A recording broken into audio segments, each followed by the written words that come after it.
Well, joining us now to discuss the concerns over a new space race for real estate on the moon is Dr. Neil deGrasse Tyson, famed astrophysicist, author, and director of New York City's Hayden Planetarium. Dr. Tyson, thank you so much for joining us. What a treat. Yeah, Joining hi, us Anna. from outer space this morning. Good background. All right, well, I want to get your take on this. The UN supposedly settled this back in 1967 with the appropriately named Outer Space Treaty, which says, quote, the exploration and use of outer space, including the moon and other celestial bodies, shall be carried out for the benefit and in the interest of all countries. Outer space, including the moon and other celestial bodies, is not subject to national appropriation by claim of sovereignty, by means of use or occupation, or any other means. So this treaty refers to the moon as a whole. So could a country theoretically stake claim just as part of the moon, as Administrator Nelson theorized there? Yeah, no. I think in my read of that Outer Space Treaty, which, by the way, has a much longer title, which I have to read to you. It's Treaty on the Principles Governing Activities of States in the Exploration and Use of Outer Space, including the Moon and Other Celestial Bodies. So that's why it was sensibly abbreviated to Outer Space Treaty. But it makes it very clear that a state cannot claim sovereignty over any part of any space object. Now, it's not as though treaties haven't ever been broken in the history of civilization. So we have to keep an eye on that fact. But it doesn't stop you from going and performing research.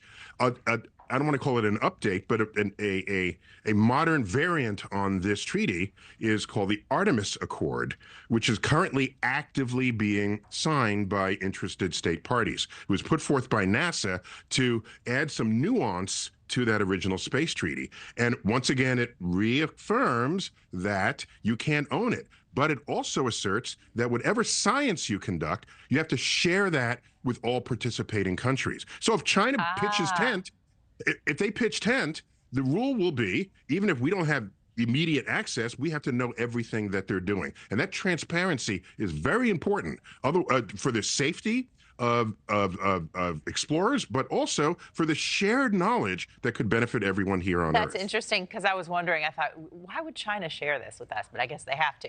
How enforceable is this treaty, or both of them, really? I mean, it's the moon, for crying out loud. It's outer space. What do you think would realistically happen if China, Russia, or the United States started trying to draw borders?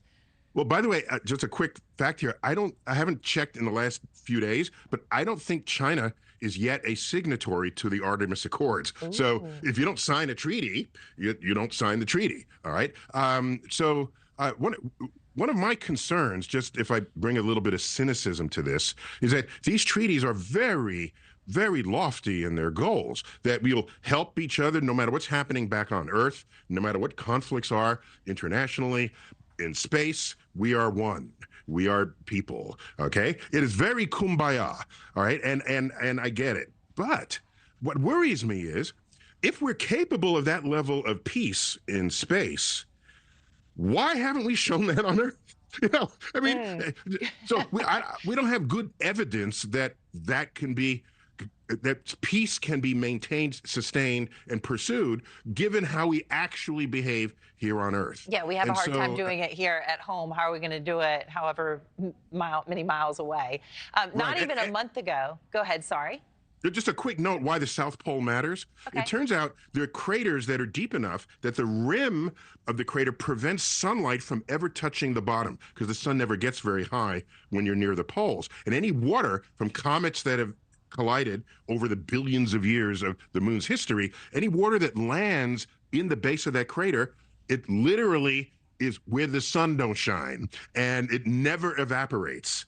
And so that's why there may be a repository of water, so you don't have to bring water there. And water is hydrogen and oxygen. If you separate them and then you load them up into tanks, you can make rocket fuel out of it. And that's what the administrator of NASA was referencing. You can make rocket fuel. You would have water for other things, presumably even, oxygen, perhaps, right? Yes, you can breathe it. If my science brain is working this morning. Cool. Neil deGrasse Tyson, thank you so much. Interesting stuff. I'm learning so much. Appreciate it. Excellent. Happy to be with you. Friends, you can pick up his new book. It's called To Infinity and Beyond, A Journey of Cosmic Discovery, and it will be at a store near you, or you can check it out online as well. Once again, thanks so much. Thanks for watching, everybody. Go to joinnn.com to find NewsNation on your television provider. Also, don't forget to click that red subscribe button below to get more of NewsNation's fact-driven, unbiased coverage.